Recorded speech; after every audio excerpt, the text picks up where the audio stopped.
So what I'm looking at now, your Islamic quiz is secondary, but your first draft is really important to submit. If you submitted it on Outlook on email, then sorry, I was about to sneeze. Okay.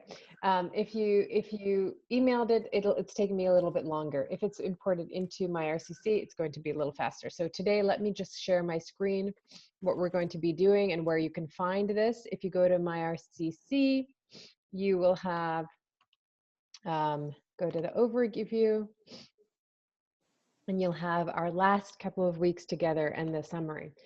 So we're looking at a number of works today. We're looking at the work of Doris Salcedo, a Colombian artist. We're looking at the work of a ceramicist, Theaster Gates, and we're looking at the art of Hilma Klint. Now, all of these are from various different cultures, and they have very different work. However, their artwork transforms what is given to them. So they have a culture, they have, each of them come from a culture, from a different place, but they all have something that they change just by doing what they are doing what they feel like they should be doing. And from doing that, from working from what they want to be doing and from what they can be doing, from what their abilities are, they transform the culture, they transform what is around them, they transform the context. And I think that's very important to think about, especially in these in this final project step. We all have a culture that is sort of given and handed out to us. At this point, it's important to understand that we can either be part of that context, or we can work our way to change the context just by being who we are, just saying, okay, I am an immigrant who didn't speak English when I got here, and so just speaking from that perspective, from who you are, and doing the things that you love to do. And that's key, that you love to do them, because if you don't love to do what you're doing, it's very important to change.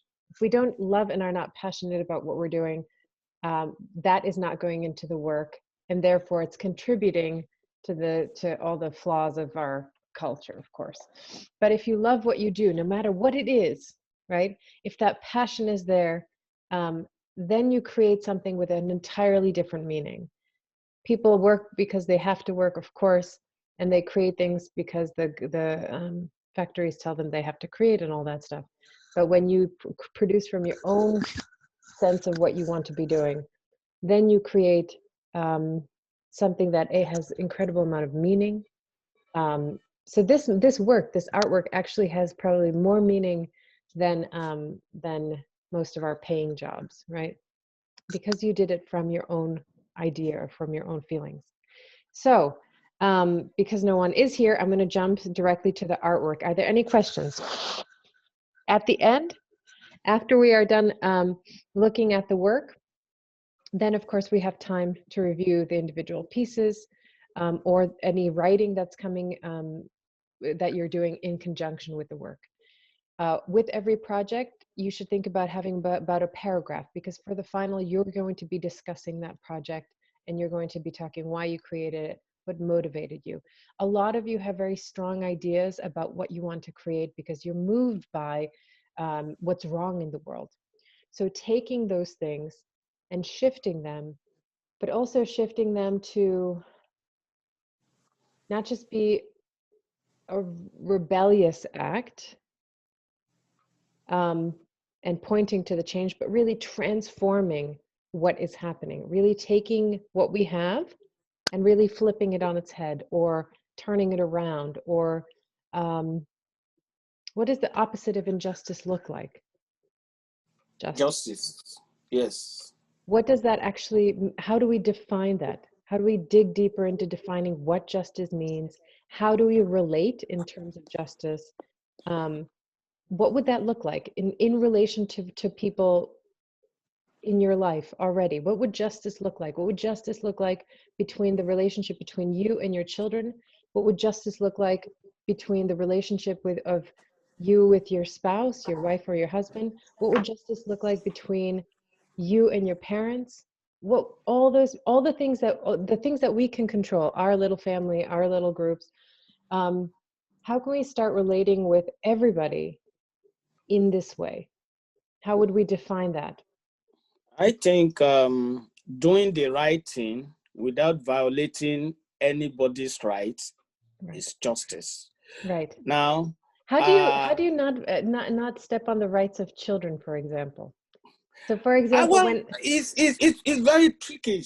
Actually, it's very tricky because sometimes you shout on them, you command them, yeah, and some children know the other. They'll say, "No, daddy, say please." right. Because sometimes we just think, just because we take that for granted too, that we think that we're just, and we you know, and then when we're in relation to, for example, our children, we forget, or we, you know, we want to be the authoritative.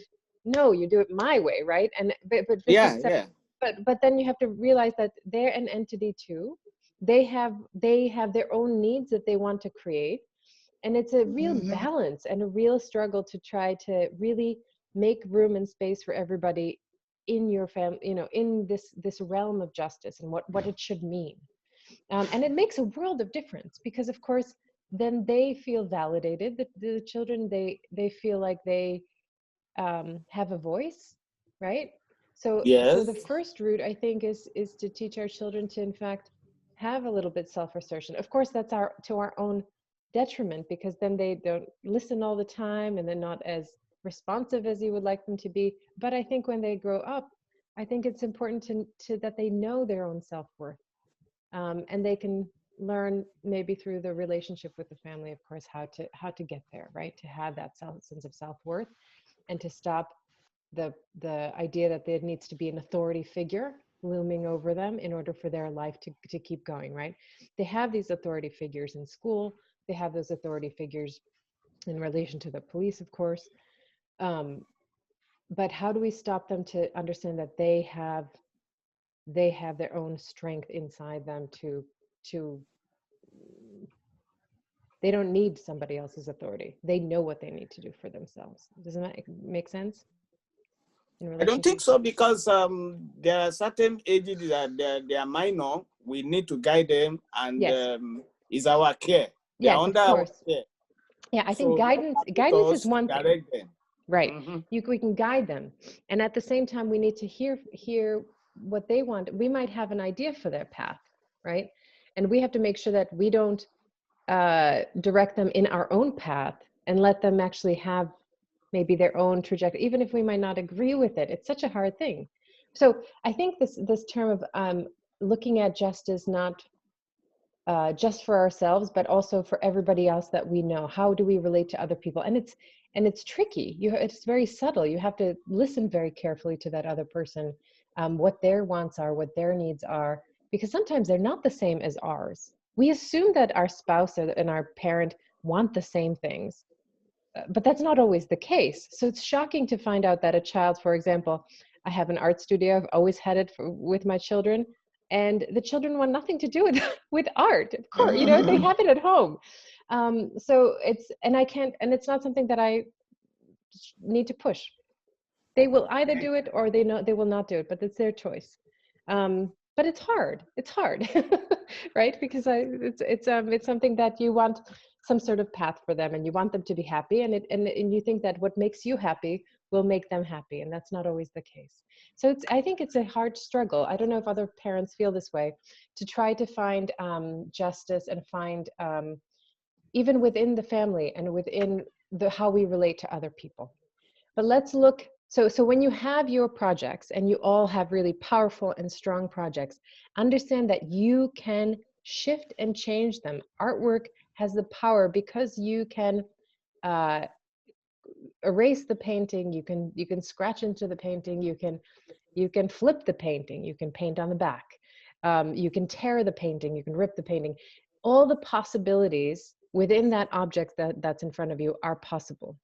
Sometimes we narrow it in, and we say we want it about this, but see if you can go beyond what you want, and see what you can maybe transform and change it into even more than the limits that you set for yourself. Because all of your projects can take, like Olashegun, for you have the carving into the soap.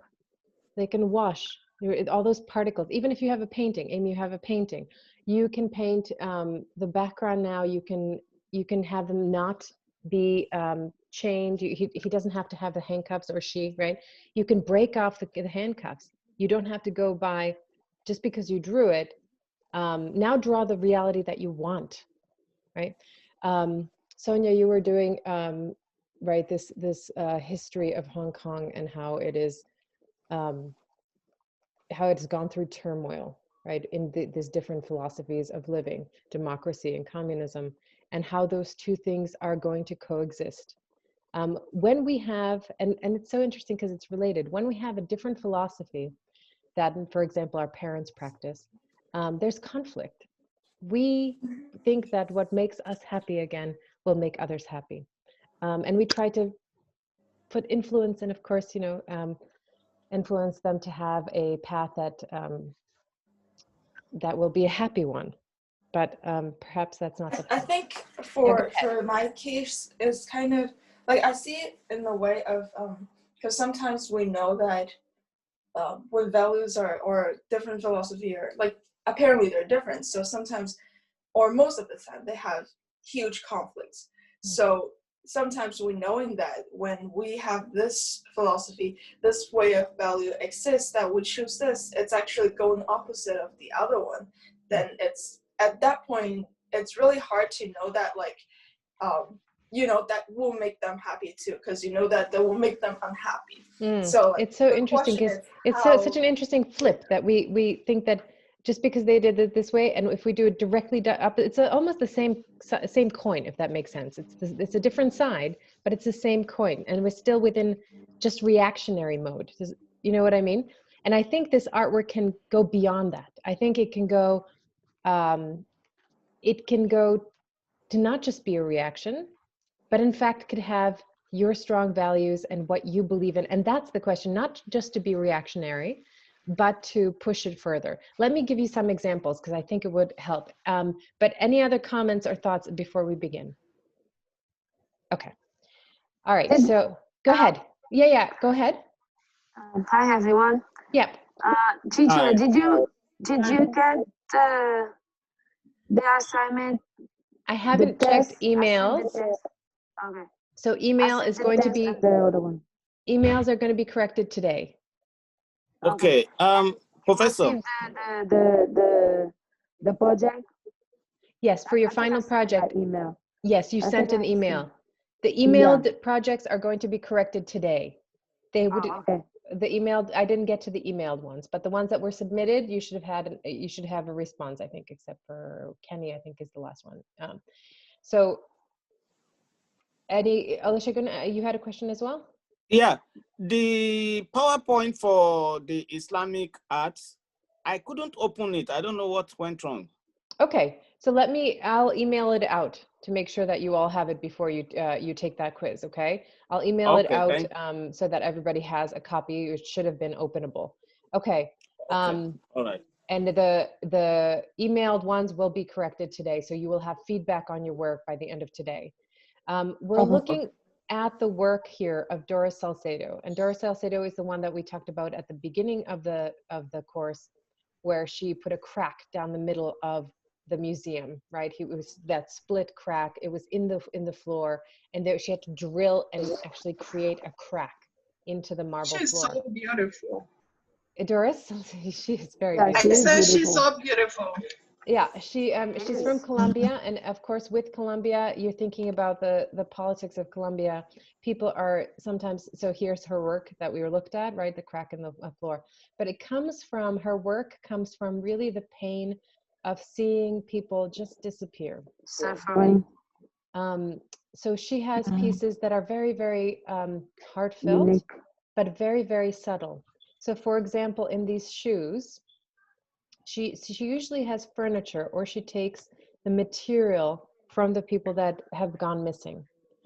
And then she somehow embeds it into the museum, but she's a sculptor, so she uses her hands and the quality of sculpture to change something in the museum, just like she did with the crack.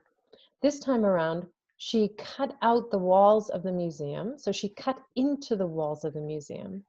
She placed the shoes of the people that had disappeared and then stitched a thin film. I don't know if it's skin of some sort, but this thin film that goes around and almost stitched it, connecting it to the wall with these sutures. So it's almost like it's, you know, when you go to the doctor and you get stitches. So here is this kind of wound that is happening, but it's not something that she has to explain or say. It's something that through the materials that she is using, there's a very strong impression that something that used to be there, right? Like the shoes, that person that used to wear these shoes is suddenly gone. And it's a wound on the culture. It's a wound on having these people disappear. And it's of course incredibly tragic and heartfelt. But again, it's not something that has to be overstated. They're small little pieces. They're just enough the size of the shoe. They're put into they're cut out of the wall of the museum, stuck in with this covering on top. So when you go by, all you see is that kind of trace of something being there that you recognize that it's a woman's pair of shoes. She did the same thing in how she took articles of clothing. She has all kinds of fantastic sculptures. She, for example, took table and she stitched the hair. She collected hair from people that have gone missing in their homes, right? And she stitched a broken table that she cut in half with the hair in between, and hundreds of thousands. So you came to this table, you saw that there was a cut, you weren't sure how it was stuck together, and it's this hair that is interwoven that is holding the table up, otherwise it would fall apart. She also has had sculptures where she takes the furniture of those who have disappeared, like in these pieces, and she fills the whole thing with cement, except for a few articles of clothing that are still left over. So most of it is, you can't enter it, you can't go into the furniture, you can't open the furniture anymore. It's not functional anymore. It's now a sculpture. But you just have a trace of lace, for example, or of a piece of fabric. So it's just that corner of human engagement. She really talks about the harsh reality that she lives in, but she tries to find a way to make it, maybe to resolve that. So her piece with the crack in the structure, and understanding that politics and the idea that people disappear, right? It's interconnected, that there's somebody in power that makes other people disappear in Colombia. And then connecting it to the structure of the museum, that the structure believes in something, but it also leaves other people out, right? And that's true for the art world as well. So to put the piece that we saw at the beginning, to put a crack through the institutional floor, to understand what a bad foundation most of the institutions are founded on, is really quite shocking and quite brilliant and powerful.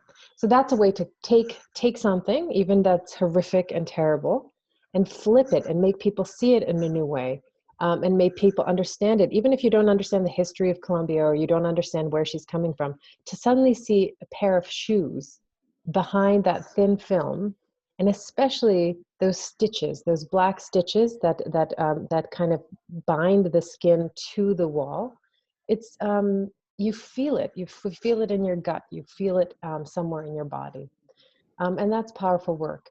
The next work that we're going to look at is a link in your MyRCC, and if it's hard for, sometimes Zoom has those glitches and we can't hear the video, but you can always play it from MyRCC. We're going to look at the full. It's a 16-minute video, but it's an important one. Theaster Gates is a ceramicist, and he initially started, molding clay, but then he realized that the same way that he shapes the clay at his wheel to create beauty out of nothing, because it's a lump of clay, it's mud, right? But to create something beautiful out of just dirt, he could do the same thing with his neighborhood.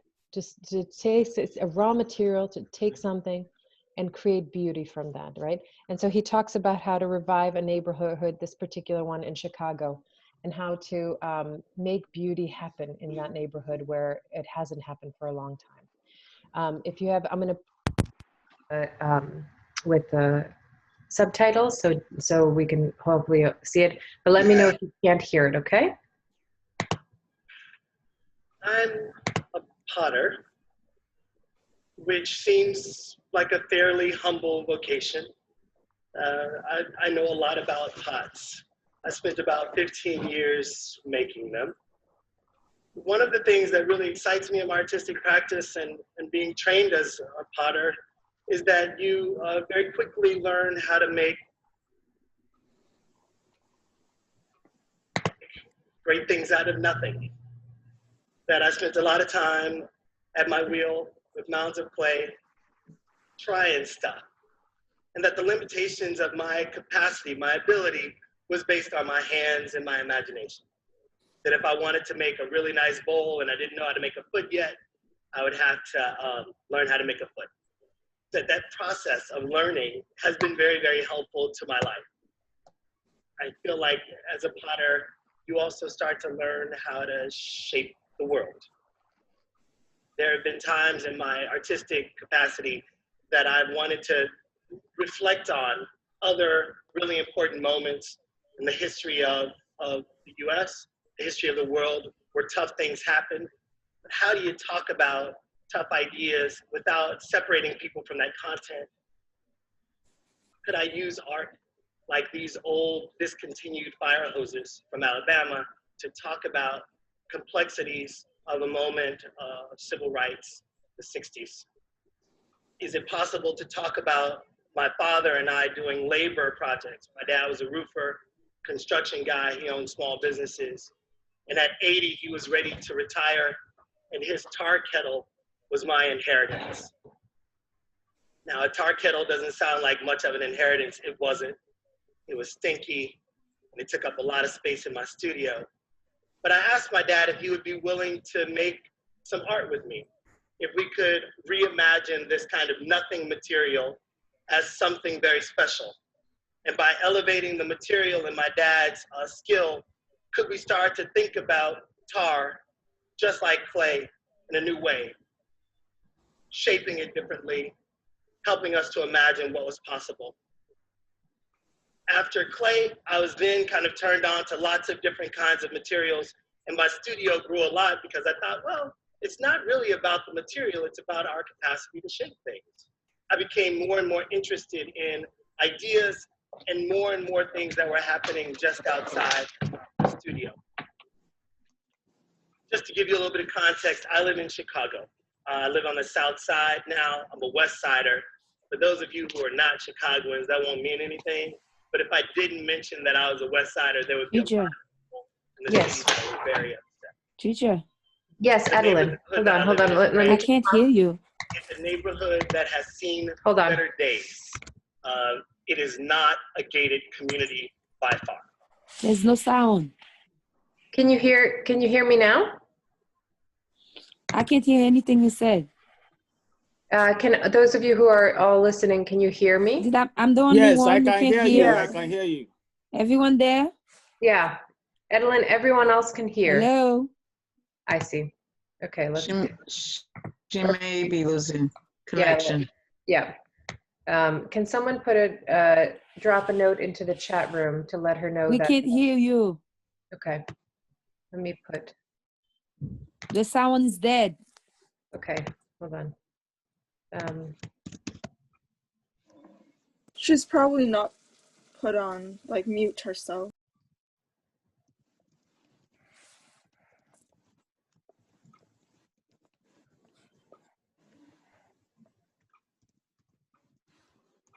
Okay, so I'm going to go back to the video. I'm going to mute Adeline and then start the video, and hopefully she can reconnect and watch. There's lots of abandonment in my neighborhood. And while I was kind of busy making pots and busy making art and having a good art career, there was all of this stuff that was happening just outside my studio. All of us know about failing housing markets and the challenges of blight. And I feel like we talk about it with some of our cities more than others, but I think a lot of our US cities and beyond have the challenge of blight, abandoned buildings that people no longer know what to do anything with.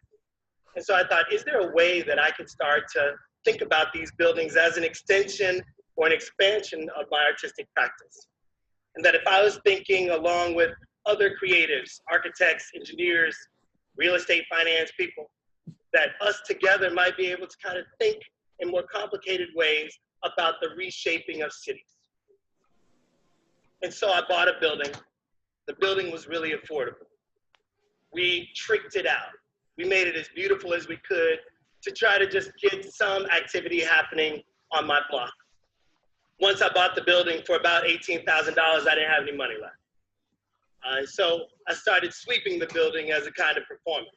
Like, this is performance art, and people would come over and I'd start sweeping. Let's go. Free, and sweeping was free. It worked out.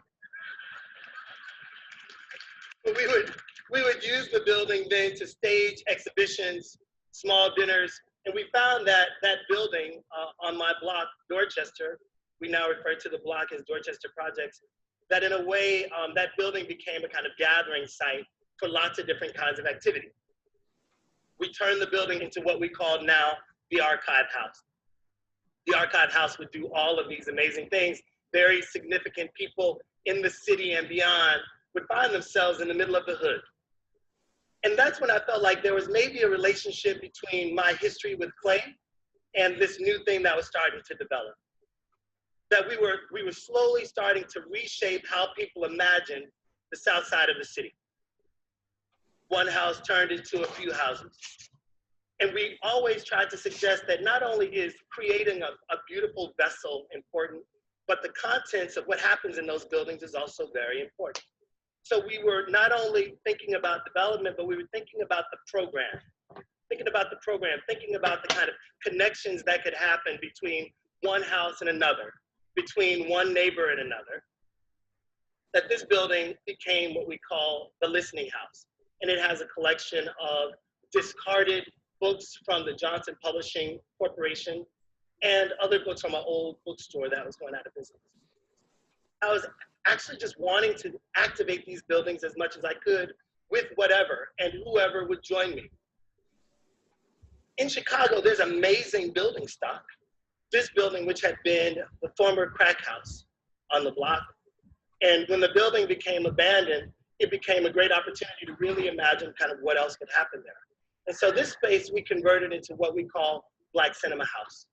Black Cinema House was an opportunity in the hood to screen films that were important and relevant to the folk who lived around me. That if we wanted to show an old Melvin Van Peebles film, we could. We wanted to show Car Wash, we could. That would be awesome. The building we soon outgrew, and we had to move to a larger space. Black Cinema House, which was made from just a small piece of clay, had to grow into a much larger piece of clay, which is now my studio. What I realized was that for those of you who are zoning junkies, that some of the things that I was doing in these buildings that had been left behind, they were not the uses by which the buildings were built. And that there are city policies that say, hey, a house that is residential needs to stay residential. But what do you do in neighborhoods when ain't nobody interested in living there? That the people who have the means to leave have already left. What do we do with these abandoned buildings? And so I was trying to wake them up using culture. We found that that was so exciting for folk, and people were so responsive to the work that we had to then find bigger buildings. By the time we found bigger buildings, there was in part the resources necessary to think about those things. In this bank that we call the Arts Bank, it was in pretty bad shape. There were about 6 feet of standing water. It was a difficult project to finance because banks weren't interested in the neighborhood, because people weren't interested in the neighborhood, because nothing had happened there. It was dirt. It was nothing.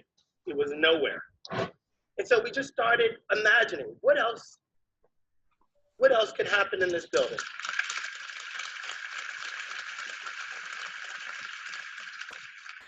And so now that the rumor of my block has spread and lots of people are starting to visit, we found that the bank can now be a center for exhibition, archives, music performance, and that there are people who are now interested in being adjacent to those buildings because we brought some heat, that we've kind of made a fire.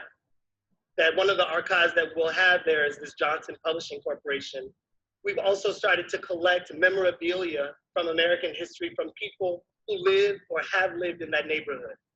Some of these images are degraded images of Black people, kind of histories of very challenging content.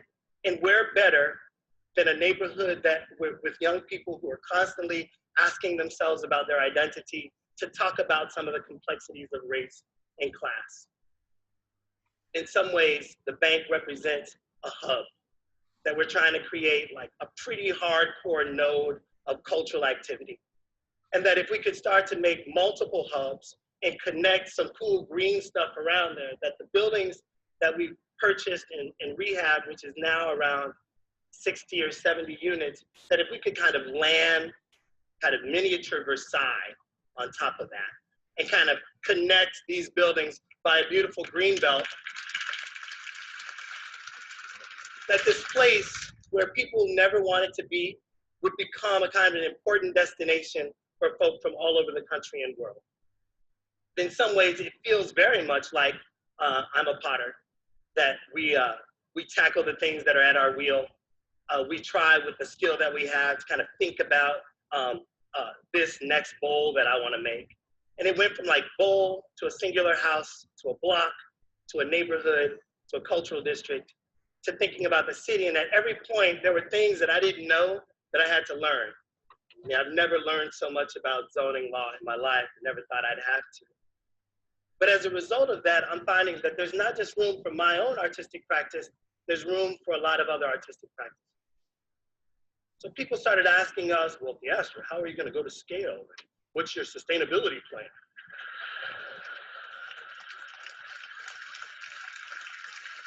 And what I found was that I couldn't export myself.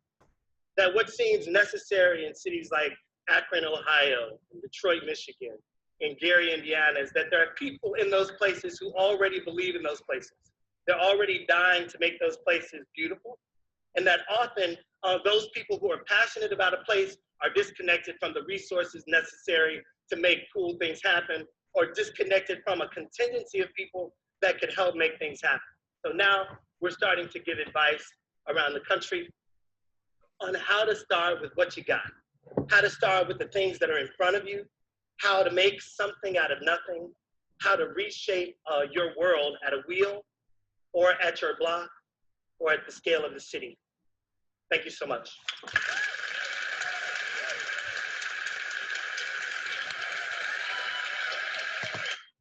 Okay. What's important about that film is this idea that we have the capacity to shape things, that even if it's minute, if it's just within our families, if it's within our, I think it's important to know that to some extent, we have a choice to shape things. Any thoughts about Piastre's work and his practice, right? He initially just doing pottery, then understanding that he can start shaping his neighborhood, and then he has expanded across the country. It's such an important thing to consider, that just making something beautiful, it's not a luxury. It's not for a few people. Making things beautiful is should be for everybody, for every human being, right? To have beauty in their lives. It's not a privilege. Beauty is not a privilege. Art is not a privilege. All right, folks. I have one more artist, if you can stand it. One more artist to show you. She created paintings over 100 years ago, didn't tell anyone about them, and decided that she wanted to exhibit the work only after 20 years after her death, because she knew that the public wasn't ready. The show was called Paintings for the Future. It was in the Guggenheim Museum in New York a few years ago. And what was interesting is that Hilma af Klint, she said she wanted to have her work in a temple that was round, and she sketched the architecture of the Guggenheim Museum in her sketchbook, but that was 40 years before the Guggenheim was actually made. So it's a fascinating story about paintings that for her time were revolutionary. She actually was she was said to have a spiritual practice with some women, and then for 6 years she painted these paintings that were out of this world. No one had ever seen anything like it. In the 1800s, at the turn of the century, beginning 1900s, it was about painting what you saw, painting flowers, painting landscapes, and she did that as her practice. But for these 7 years, she devoted herself to something completely, shockingly different, about 50 years before anyone did geometric shapes and patterns. So let's have a look at her work together. And she's this woman that no one knew anything about her until this museum exhibition. So here are an example of her paintings. It's geometric. There's certain it's almost from another world. She drew our DNA structure, those spiral, but that was 40 years before DNA was discovered to have those spirals in them. So where do you think these paintings came from? Like how, this is a woman in the middle of nowhere, massive, huge paintings, and hundreds of them that look like they're from another planet and have other meanings. Where do you think she got the inspiration? And then think about what power she must have had to say, no, I'm not going to exhibit these, because they were not for that time. These paintings would have, who knows, but she knew that she couldn't exhibit them at the time of her life. She had to exhibit them much, much later. And in fact, they were exhibited 100 years after her life. So no one had seen these paintings in her lifetime. What do you think, how, without studying science, right? She was a painter. She painted dogs, she painted flowers, and then she also painted these really strange, amazing, colorful, geometric patterns, shapes. What do you think? What do you think of this work from the 1900s? Nothing like this had been painted at the time. She couldn't have seen it other places. Now we can, we know the geometric patterns, we know these kinds of symbols, but at that time, it's unheard of. It's still unheard. It's a very contemporary work even for today. Any thoughts about where the inspiration could possibly come for paintings like this? What is this about? What is this painting painting? What is the subject of this painting? What do you think? What do you think this painting is about? Is she seeing the future? Clearly, when she drew the Guggenheim, 40 years before it was built. I can say that maybe it has an inspiration as a philosopher. I mean, trying to project what can happen in future. If this thing happen, then we will have this or whatever. Mm. Yeah, and I think for her to know that people wouldn't respond during her lifetime, and then and let that be, what it was. She didn't exhibit these ever. She put them away, over 200 paintings. So imagine doing work that you never show your family, that you never show anyone close to you, but is important, so you keep it. Right, paintings like this. It's incredible. It's inspiring. It's again, you can paint your own reality, and even if it doesn't make sense to our generation, artists tend to be about 50 years into the future, and you have to wonder, who this woman was to make ginormous. Look at the size of these paintings and the scales of them, right, in relation to the people. She had to first, of course, stretch them. She had to create this space to paint them in, and then she took the time to create over, again, 200 pieces that were about, we don't really know, which is very, very fascinating, right? And this is, again, a woman that no one knew about. It was long before people were practicing abstract expressionist art, which is what this is, but an incredible inspiration, huge pieces, different shades of color, usually representing one side of reality, a lighter side, a darker side. the color is precise, the geometry is precise. Where this work came from, no one really knows. We're just studying about her life. But yeah, so I think just having the confidence to do the work that you feel is important is something that you must give yourself credit for now. You just need to do what you enjoy doing, and then put that out into the world, or save it in a box for people 100 years from into the future to see. Again, it's I think it's very powerful. All right, we have time now to go into your projects. So talk to me about what you want to do. And also, we've talked, Amy, we've seen your project. I gave you some feedback. If you want more feedback, either one, just email me with as you go throughout this week. If you want comments back, just try to email. I'll try to be on Outlook as much as I can. Are we having classes on Monday and Wednesday as usual? We're going to have Wednesday this week, and next week, Monday, you're going to be the one that's presenting. You are going to have, you're going to take Monday, we're going to take Monday's class. I'm going to put up your PowerPoint. So by next Monday, you should have your PowerPoint ready. Okay, so you have this week to work.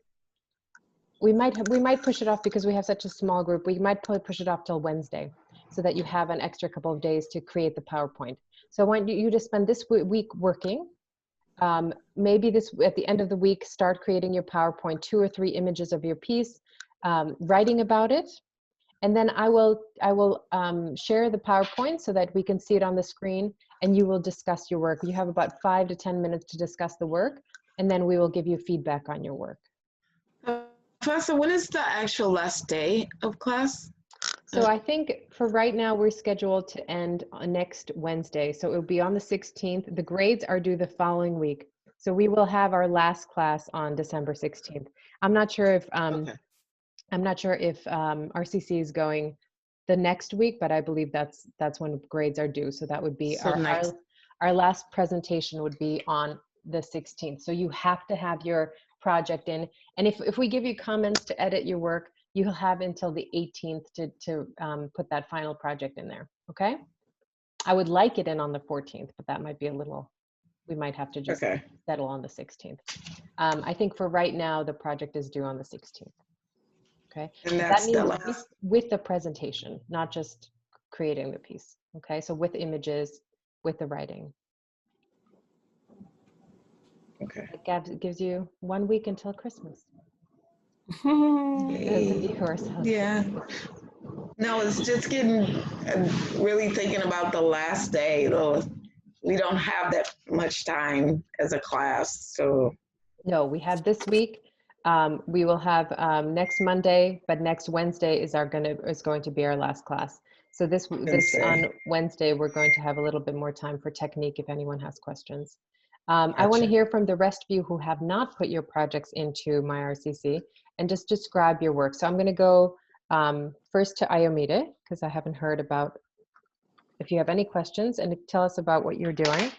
I know we discussed it briefly, but if you can unmute yourself, and I think it would be nice to hear from the rest of the group to give you some feedback on your work.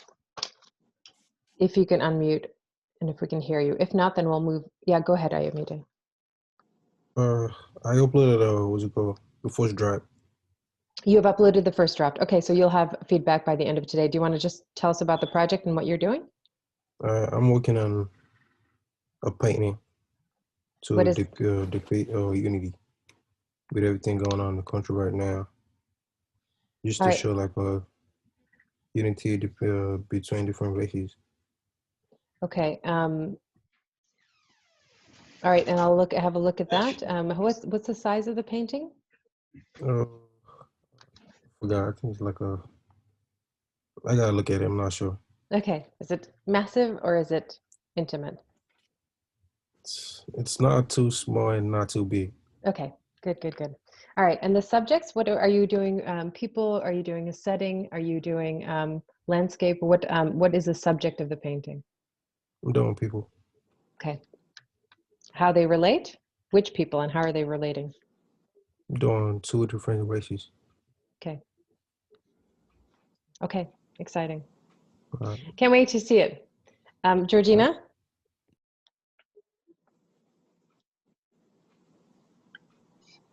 Yeah. I mean, for me, the feedback I get from you, so I'm gonna separate the two. And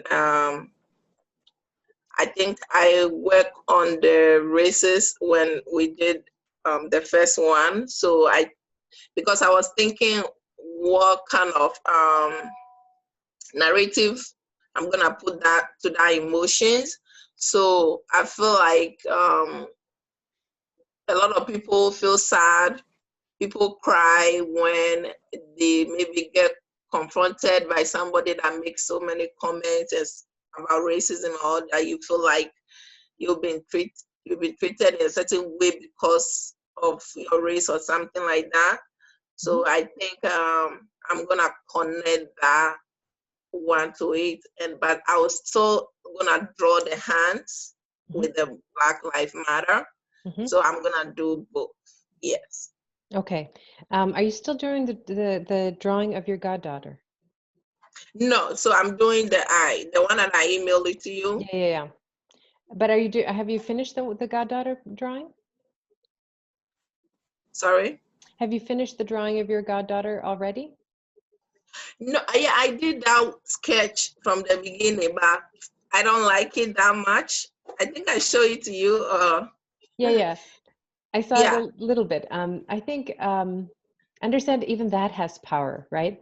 Choosing the people that are important to you and make them the subject of the painting or the drawing, because they will stand, that drawing or that painting can live, hundreds of years. And what is the subject of the painting matters, right? For a long time, the history of painting has been Eurocentered, because in Europe they were painting with a material that lasted a long time, right? And so we have that kind of history instead of having histories from all over the world from objects. So making your history, writing about the people that you love, or painting the people that you love is significant. Okay, so don't lose sight of that. Like, finish that drawing. Yeah. Okay. Yeah, because I mean, like you said, she was like a joy to us when she came around. So it's something that if I'm able to finish, it will be good. I will still continue to paint, because I mean, I thank you so much. There are stuff that I didn't know I would do, but through this class, I was able to make some drawings that even shocked me myself. So good, shock yourself. Yeah. You all have it. You all have that spunk, you have that energy, you have that ability, you have it. It's just about taking time to really and it doesn't have to take a lot of time. It's just a practice that you do whenever you have a moment. Have a pencil and paper ready by your bed. And for 10 minutes a day, just have a picture that you love, that you somehow, print it out, put it next to you, or it could be of a loved one. And just 10, 20 minutes a day, just sketch and see. And then leave it, and then come back and leave it and come back, just about the time that you have. But give yourself a time, a space to be creative in. Okay? It's huge. Yeah. I still haven't received my this thing though. I have to, and I have to look into materials. Yeah. But even if it's just paint, even if it's just colored pencils, it's fine. Or even if you start with that. Okay. Kenny, I know that you wrote up your proposal, but I wasn't very clear about what you were doing, so it was a bit general. So talk to me about what you want to do, what you want to say. I know Corona, fighting Corona. And I think that tone of having hope during Corona is really important, and fighting the battle with Corona is important. How you do that, not just from looking at symbols of how people have done it, but how you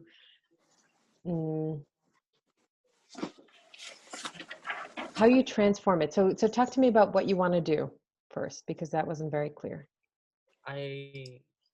So I was just thinking about it like over the weekend also, and I kind of want to do 2 pieces now. Okay. One is artwork of like community, different cultures, people all together, and then my other artwork would be a sculpture. I will use clay, and then I'll make like a model of the coronavirus, and I would smash it with a hammer. Yes. Like the impermanence one. And right. Then, And actually for that one, I'm interested in you experimenting with maybe stop motion claymation. So when you're creating the clay, the corona out of clay or whatever material you're choosing to do it in, take some time and maybe keep the camera still, keep it in one place. And I would photograph as you work it into the shape of corona or break it back down again, or because in that ability to change it and shift it, it'll be possible to record and keep the change happening. So, and then when you smash it, again, it can smash into something completely different, right? What if you smash it and it turns into another, I mean, you can think about how this can morph and change into more hopeful situations, and really play with that. And the clay will keep it malleable as you're working. That's why I think the motion of it, the video of it, or the claymation of it will be transformative. It'll be better than just taking a photograph of you with a hammer, right? Like, see how those things can change. The one thing about animation is that you have to keep the camera still. The camera has to be from one point of view, okay? And keeping that consistent, kind of like we looked at last week with the guy who was skiing in his bedroom, right? He kept the camera on the ceiling, and just keep it there consistently as you take the photographs, okay? Not that you have to put a camera on the ceiling, but you know what I mean. Okay, good. Do you know like an app that's really good, or? There must be an app for stop motion photography. Just have a look, especially at the beginning intro videos of stop motion. Have you done stop motion before? Okay, so look at an intro. There's a bunch of them. I can send you a couple of links that will quickly walk you through the process. If you have your phone and just even a tripod, or if you can set the phone on a chair or something that will hover it on top of your table, maybe where you're going to be working, so that you can have it steady and click every few minutes. Just take a click, and that will start having a video and an emotion to it, because the clay will start transforming. You can even take videos of just the clay. So you work on it, take a photograph, work on it again, take a photograph, move it, work on it, take a lot of photos as you go. Okay, and that will change it into a movie kind of format, which will be exciting to see it morph and change and shift. Okay. Okay, thank you. Sonia, let's go back to that piece that we were talking about earlier. How can you change, and this idea of when we were looking at the Esther Gates's idea of being our capacity to shape things. And I actually have the draft already, the picture, the actual poster, if you want me to share with you. I would love that. Yes, please do. But actually, the Zoom says only the host can share it in this meeting. Can you email it to me? Sure. That's a structure that RCC has programmed into our Zoom accounts. So we'll do, and when you, and this is important for even the final project, make sure that you send it and put it into my RCC or email it to me. Otherwise, I won't be able to share your project when we're speaking about it. So please get it to me before the 16th so that I can make sure that all the PowerPoints work, okay? That's a good point, because I won't be able to have the ability to share multiple people. I can give it a shot now. Sonia, see if you can share your screen now. There was one adjustment. Oh, yeah, actually, yes. Okay, show us the This is it. Okay, good. Okay, right. Right, and I think that the idea between color and black and white, the colonial history, I like that you have that layer of colonial history, then you have the riots or whatever's happening at the top. And I think those two in particular really speak to one another, because you have this mass amounts of people, and it's in the same tones. So you have these interesting parallel histories at the top, which is interesting. I do want you to look at the Dada movement. I put that in the feedback. The Dada movement happened, I believe, after either the World War I or World War II. But what the Dada artists did was that they understood how, with the terrible violence that was happening around the world wars, they understood that as a collapse in culture, right? That people could be so brutal to one another. So they went down to break down even language. The reason it's called Dada was because it goes back to almost baby language and kind of primitive sounds that we make as babies. And really trying to start over to build a different kind of culture. And their artwork, especially in collage, really breaks down all artistic compositions. And that kind of start is similar to, I think, what you're doing here, is to think about how to collapse what we know or what we have, and how to rebuild, but not from the same place, not from kind of repeating the same cycle over and over again. And how do you break through? I think you're doing that in this piece by using color and black and white. That figure in the foreground really stands out. It's really popping off the page. And then you have the, even if you don't know the history specifically, you can start looking at what's the relationship between the central figure and what's happening in the background.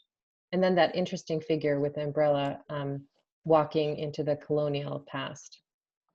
That can have more of a relationship between the outline that's around it and really merging in. So even if you, are you doing this with paper? Are you actually cutting these out, or are you doing this digitally? It's Photoshop. I did it digital. Okay, that looks great. I don't know if I wanted to have this kind of like scissor cutting kind of effect. So I really like the white outline of that person. And also about this, I actually, it's kind of, I know most of the time it's that artists need to have one message that's delivering out to project it on their work, but in this case I'm more of doing it through like asking a question, and it's like a mix of all, like the symbol of like the color, how I did it, it's if it's color then it's present, it's alive. But if it's black and white, it's either in the past or it's the evil side, kind of like that. And then it's like the theme of power, like what power do people are having, like are they practicing and are they having, and what are they doing, like what kind of power are shown in these people. So like if you know, like you read the article about the breakdown there, that's the power that they did. But it's like it's kind of like how, like now that these students are full geared up, they're prepared to face all this problem, but then like what then? It's like a question of what then. Then I'm asking. That's one of them. And then second of all, it's like you know, like this umbrella man walking into the history of asking like what happened, like asking them, either these two people, one from the Chinese and one from the British, that like what happened, look at what you've done, kind of like that. So it's kind of like I'm still kind of chaotic in the sense of I think I need to find out what do I want to say, really, instead of presenting such chaotic situation. Well, there's a number of ways. I think the Dada group had a similar question. And I think artwork about questions and questioning could be sometimes even more powerful than presenting answers. But you have to break down all of the structures of so you don't want to be using the same language. That's why I think the Dada is really important for you to research and reflect on, because they broke down structural, compositional, because the way that you create art is the same way that you build a empire or you're colonial, right? Like there's a certain structure to the painting that can represent perspective. Whose perspective? Usually it's the white, wealthy perspective. It's buildings, right? That the idea of perspective is that it's your point in space. That's the grounding in perspective. When you put that into artwork, you can play with that. You don't have to have perspective. You, in fact, in this one, you do have perspective because you have that larger figure in the center, and then it takes you back to the smaller figure. So we have an illusion that there is depth and that there's people having relationships. You can play with making it even more chaotic, having it more questionable, questioning reality of what has been set up, right? And that will tie to what you're speaking to. I find it really interesting how it's almost seamless that you go between the riots, the colonial structure, and this mountain, and then you have that cutoff of whatever it's not a building, but it's the road, right? That you put that the bricks were put on for a protest. But when you have that person stepping over in almost into another world, so you have this separation with this diagonal, where you have that present feeling, the student who's geared himself up for what is the question, right? Are we teaching students to gear up for war? And how is that okay? How is it that it's come to this? But you have this interesting figure walking between that present space into a tipping point, but does he want to walk back into history, or does he want to go into the unknown? Is this could it be? I don't know. I think it's very the thought of people. It's very it's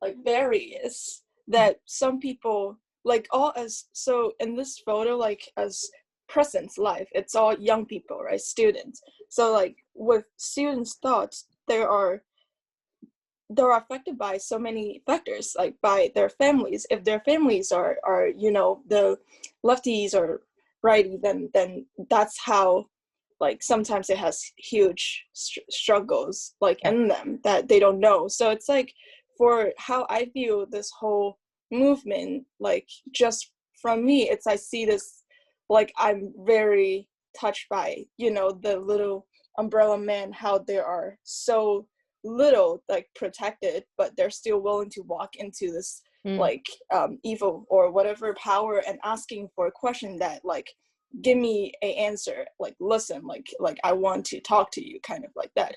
But then, like, after that, it's whatever left on the row, like, it's like that's powerful in its way, but also in the way it's kind of like, compared to the other side, the power, it's like, just visually, the volume, it's lesser. So it's like, what about that? Like, after that spirits, what can actually, like, what's actually being, what's left, what's the effect, what, if you do something, there's a consequence or like an outcome, then what's the outcome? Now the outcome just seems like it's so left out, and it's so tiny little pieces, and it's just very hard to look at it in the way of like, wow, then what next, Right. And I think there's a potential for you. I think this idea could be explored really at length. You could do hundreds of these collages where you can do it digitally, but there is something about hand tearing, for example, the colonial men that are sitting around in that history, right? Like, actually ripping them up and recomposing them. I'm like very, like, for that, I'm kind of afraid of, like, I wanted to create a piece that brings both sides to think about it, instead of seems like it's a, like, propaganda, you know what I mean? Like, if I do it, then would it be, what do you mean? Like, I think that's one struggle that I'm having about how to break through the shell or be sharp about my thought, because I want to, but I'm not there to.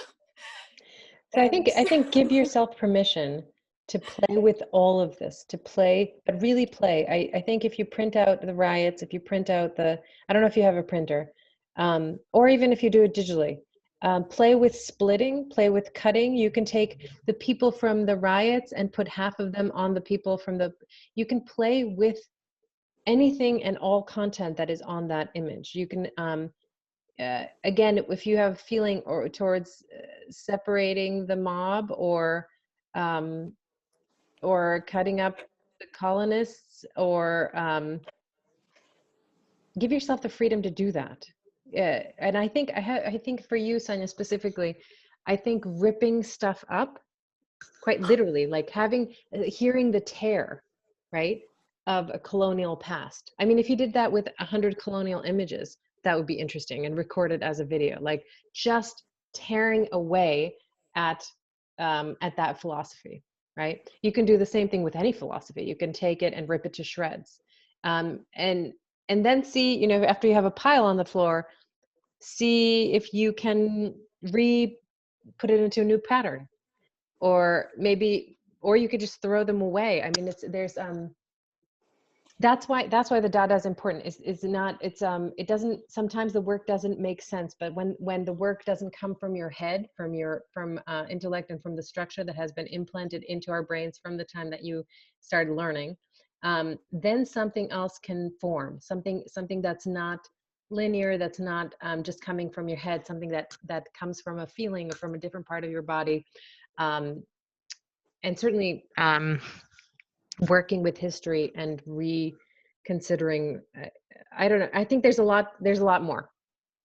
Just keep going with what you're doing. You're doing it great. Know that you have intuition. Play around with the umbrellas, play around with where he's jumping off to. Is he jumping off a building? That's another thing that came, you know, that is thinking about suicide, right? With students in Hong Kong. Where is he jumping off into? Is there another reality that he can, yeah, those are all questions. And it doesn't have to be, you don't have to answer them. If you want to ground yourself in an answer, you can, but you don't have to. It can be a big question. A lot of artwork is about a big question. Okay? Okay. Keep working. Keep going this week. Next week, we're just going to wrap it up. But this week, give yourself permission to just play in it, to swim in it. You don't have to come up with answers. And that's for all of you. Just work. Just let your hands do the job, okay? Whether it's digital or painting or whatever it is that you're doing. All right, folks.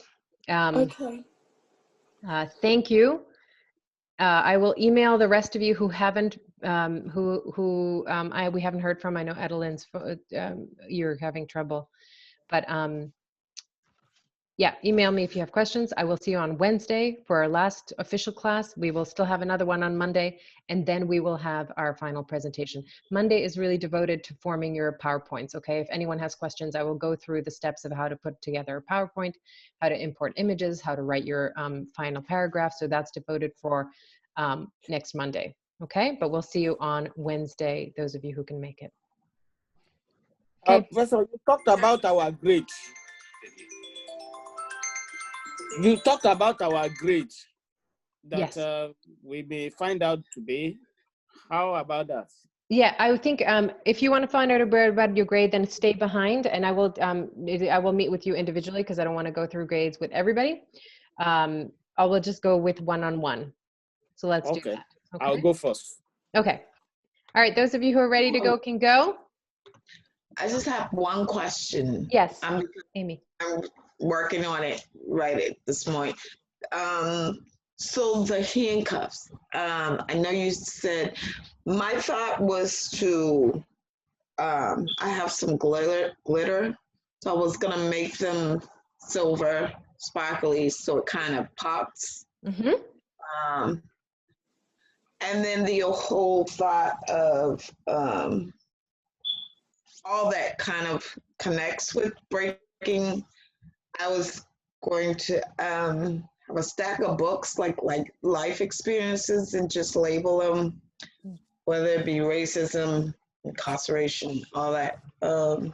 There's a list of ideas that I could put as far as like life experiences. Are you talking about putting that into the painting, or are you talking about so drawing books in with the titles for the different life experiences? Yes.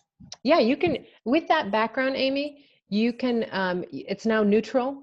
You can put in any symbolism, you can put in any pattern. So you can give yourself the freedom to change it all up if you want, right? Because there was some energy in the rainbow that you're, in the color in the hand that you, that that pattern's really exciting. And you can continue overlapping that. I also love the idea of adding glitter to the handcuffs, changes the handcuffs, right? Yes. Suddenly it becomes, and you can change that. You can make it into a cuff so that somebody's wearing instead of, right, break the chain, repaint the chain can go, the thing that's binding them together.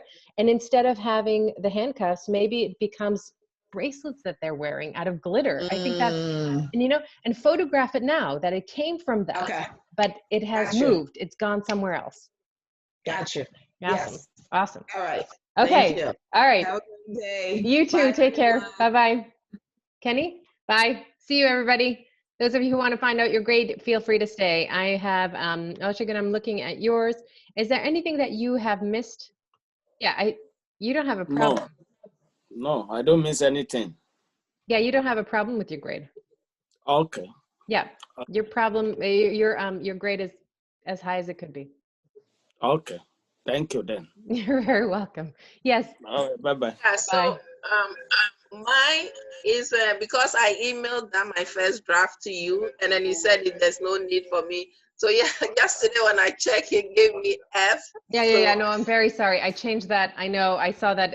It's strange that sometimes it automatically, once a certain date jumps in, then it automatically assigns zeros, and I have to go back and delete them all. No, that's not going to be applied to your grade. Your grade was going to count because you have it in the email format, so that's fine. So don't worry. Yeah, All right. I'm going to change the grade today. I think it's already been changed. I went through the zeros today. Oh, okay. All right. I'll look at it. Okay. All right, folks. Thank you. If there's no other questions, I will let you go. Take care. Kenny, did you have a question? Go for it. Oh, I was just going to say thank you. Have a great day. You're welcome. Be well, okay? Take care. Be safe. And work hard this week. Play around. Have a table for yourself. Don't let anyone disrupt it. And throw paint, tear paint, you know, throw the clay around, photograph it. Have fun. Have a little bit of fun. Okay. Okay, thank you. Bye, everybody. Bye. Bye. Georgina, congratulations.